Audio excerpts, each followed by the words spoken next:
Honestly, I was getting ready to just do my post of the day on my Instagram, do my card of the day, which that's a discussion for another day. But then fucking Trisha Paytas want to now keep me up past 2 because she on her bullshit. But you know what? I'm gonna give her a view, and you know what? I'm gonna get myself some views while I'm at it. So we're gonna watch this together.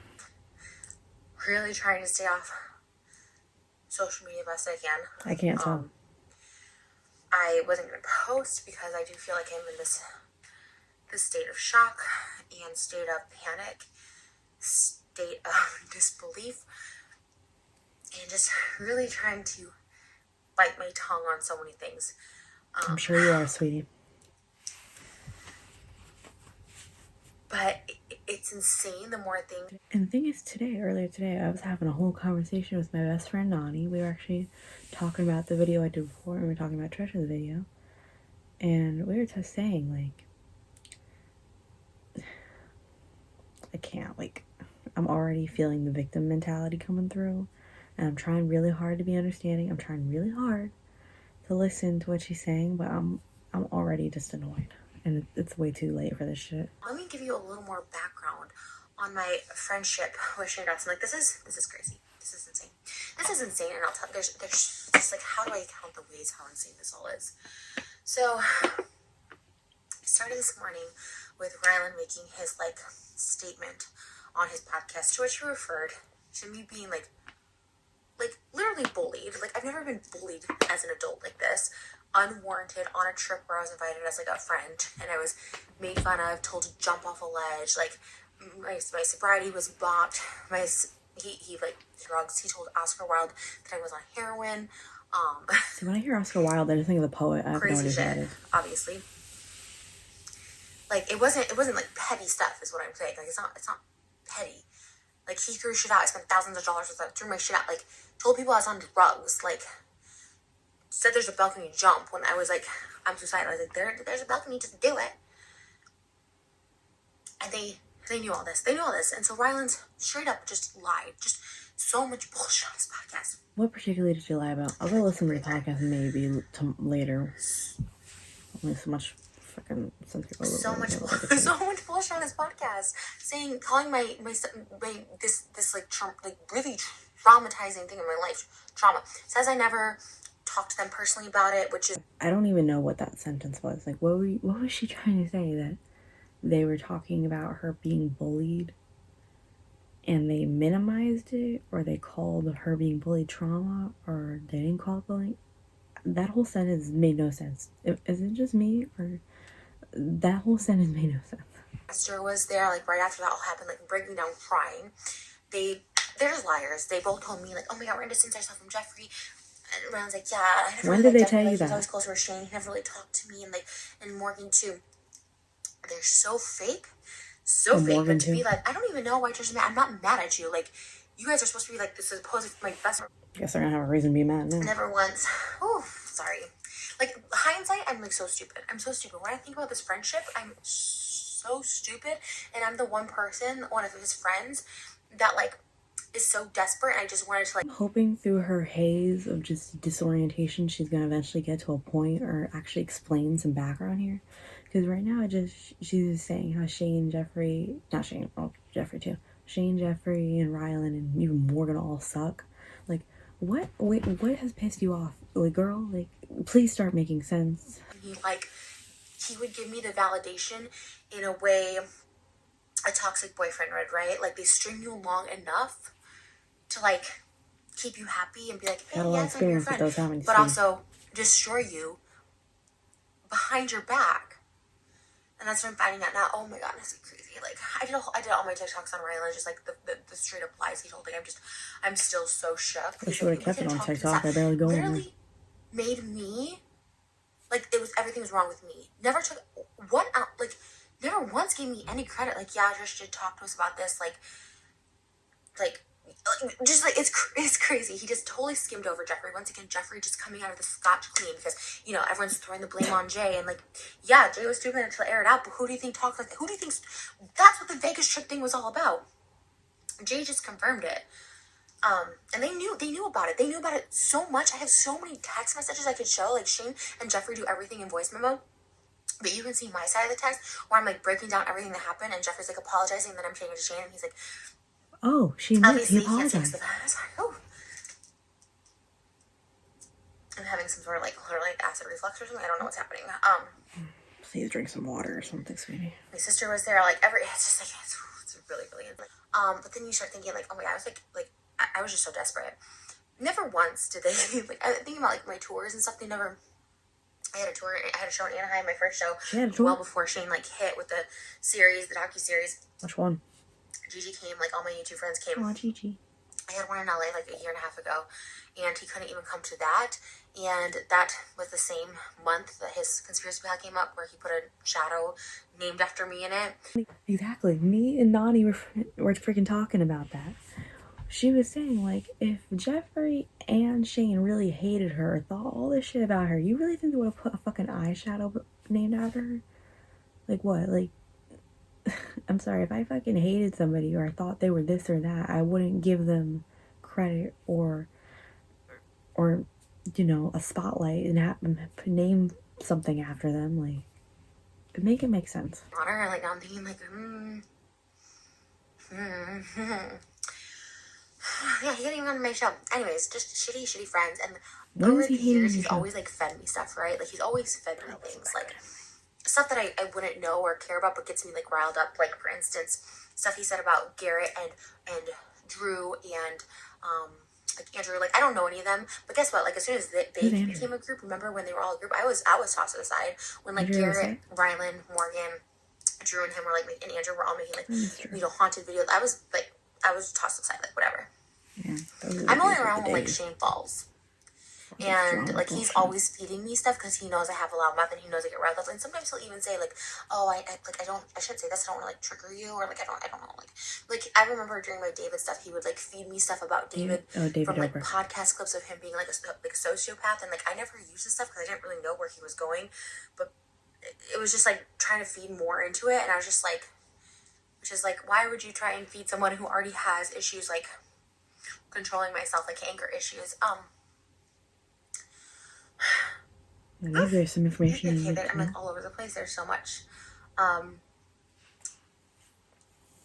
this is crazy. You're telling me. Holy shit, this is insane. Oh, I'm just thinking about like Rylan's podcast. Like it's crazy. It's crazy how you took 6 minutes and it's just like, all right, well, moving on. Like you're the one that wants to dwell on everything.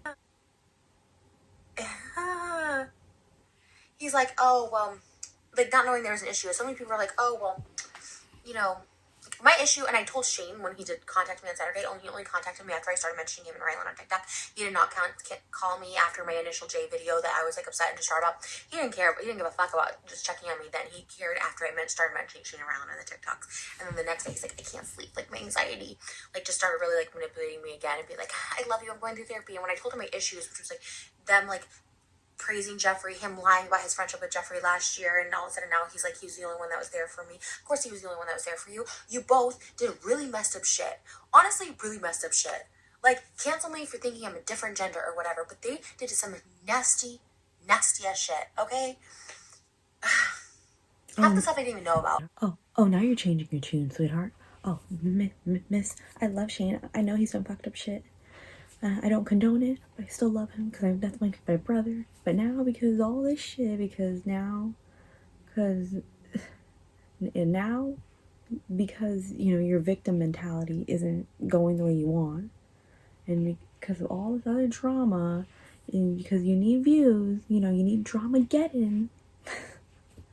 You need to boost yourself out there. Now all of a sudden you have an issue. I can't. I honestly don't know if I'm gonna make it through this, but let's keep going. Like, I'm not trying to like go back to that, but like some nasty shit. But here's some nasty shit. So everyone's like, oh, like how could you ask him to delete that podcast? Or I was like, I don't know. Like, act like holier than thou. Shane has had me take down multiple videos. There was one with Trevor Moran. Like that's the only one that's still private for me, is the one with Trevor.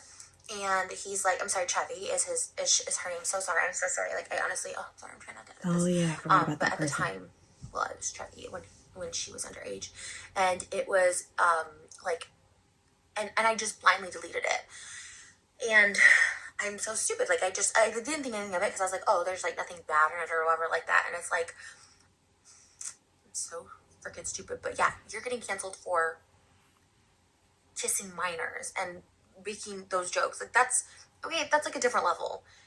Jeffrey was getting canceled for aggressively saying racial slurs, saying he's going to throw acid on people's faces, He never said spitting on that. people. That was explained in the This is fucking the real life documentary, shit that bitch. they're doing like off camera, behind closed doors.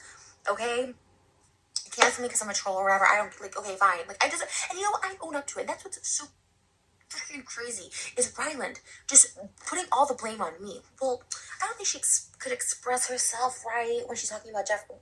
It couldn't have been more clear, and you know it. And it's so it's crazy. Like it's so scary, and he's just like dead behind. It's like literally dead and cold behind his eyes. I look at that and I was just like sold their soul to the devil, and that's why I want no part of it, no part of them. Like rebuke it. It's you rebuke. So then I see this Reddit. Someone sent me of Peter Mon from last September, doing a video. Sorry, I'm like, oh, I'm gonna like pass out. I think you need some sleep today. Basically, he made a video in response to something I said, like, I don't know, I was probably defending Shane or something, I don't know. And me and Peter Mon actually have a really bad history because he's another one who's accused me of being a liar, and it kind of makes sense why he would think that. I was reading on like Reddit, I think someone sent me it. It was, and someone's like, you know, Trisha's like never really lied, because you know what? When I talk about my experiences with people like David Dobrik, you know, Jason, whoever, like I'm someone who's not gonna like lie on shit because it's easily provable or unprovable. I'm not gonna like risk my reputation, my being sued, all that stuff like that. Like I'm actually really cautious about what I say because of that. Like there's so much more I could say, and then I'm just like, do I remember that right? Do you know what I mean? And I've always had to make a conscious effort of that forever. So me and Peter have this like history just to whatever be like, we just don't really like each other. I don't really care for him because he like said I was lying about an opioid addiction. Like it's like I share so much, and I think like people are just like not used to people sharing so much. And I get that, but I'm gonna keep sharing. Drug problem at one point in her life. And I don't like. I just don't care. Like I'm 32 now. Believe me, don't believe me. Watch me, don't watch me. I don't care. Like I'm gonna just like speak my truth. Like that's really all I have. That's really all I have. And I'm so thankful, so thankful for people who do speak their truth at Tab. I'm so sorry. He made the original video on Jeffrey last year about the Vegas trip, and I'm so sorry about Jeffrey being victim all the time. I didn't support that video because he had the DMs. He showed the DMs that I was scared. I was scared of Jeffrey, and I said that to him. Another thing me and Nani were talking about, like we can understand like the fear of Jeffrey because he is such a powerful figure in the sense that he's intimidating. That I do understand, that this is an intimidating person. But I don't know how much more scared beyond that you can really be when what can he really do to you that you can't legally go to the police if you need to? Or you know what I'm trying to get at, like it's like intimidation. I understand, like being intimidated by this powerful person. I understand why you'd find that intimidating, but other than that, like he was scared of the backlash because at the time Jeffrey like wasn't canceled and he was like pretty powerful or whatever. So I'm sorry, Tab, and thank you for speaking the truth, and thank you for telling me the truth because it's stuff I already knew, which I said to him in the DMs. I'm like, I already knew this because they treated me like shit. Oscar Wilde, he was on the trip, not on Jeffrey's payroll, and he hung out with him throughout all last summer after the trip, and he was the one, and he gave me permission to speak about him, that he was the one that was there through the cancellation and Jeffrey turning on Shane. So yes, Shane and Ryland, Jeffrey talks shit about you too. Big surprise. And Shane and Ryland talk shit about you because they're like, we're scared of him. And Ryland's like, he's not nice to us and blah, blah, blah, like that. I know it's like a paycheck thing. I know it's like, or maybe it's literally it's a double thing. And I know I sound crazy saying that, but like, this has never felt such double shit because I will tell you what, I take accountability on so much shit. Every friendship or relationship that's ended, like I put 75% of the blame on me because guess what? Like I'm crazy. People tell me I'm crazy. I'm conditioned to be crazy, and I have an actual mental illness, and I've undiagnosed for many years with it, and I understand that. Like I take accountability. I'm like, oh shit, like maybe I should have done that. Maybe I should have called my ex-boyfriend by the C word. Even my new fiance, I called his sister a C word, and like I have to like rewind and take like this is on me. Like yes, it's usually like a little bit, maybe it's like 15% that person, or it's always like a little bit, Oh, she but with admits it this, I all. can say Thank you. with 100% certainty, this is the only friendship relationship that is ending solely because of them. And the Jeffree stuff, when they call it the drama, or he said it was like a tiff between two of our friends, there was no tiff. I wanted to be Jeffree. I was like, wow, he has all this money. He can get a private jet. Like, he bought a Rolex for $200,000. I was like, oh my gosh, like this is amazing. I've always admired him. I've always said that because like I thought it was a cool life. Now, prior to Shane vouching for him, Jeffree had blocked me. We talked about it, and I like during the Kat Von D stuff, I thought, oh my god, like Jeffree is a nasty person based on his past behavior. But when Shane started vouching for him, I was like, you know what? Let's not judge people based on their past behaviors. But it was nasty. It was so nasty. Honestly, I should have just judged it because if you're nasty back then, like, oof, you have to do a lot to prove that you're not nasty now. And he is just as nasty now, if not nastier and gross and vile and like mean, just like mean behind closed doors and shit. Like, those are the people you have to be real scared of, and trust me, I am. I'm still scared of him. Part where you present text. But yeah, I wasn't a fan of him before. But then I was like, you know, like just seeing the lifestyle, you think, oh my god, this is so glamorous. Like evidence.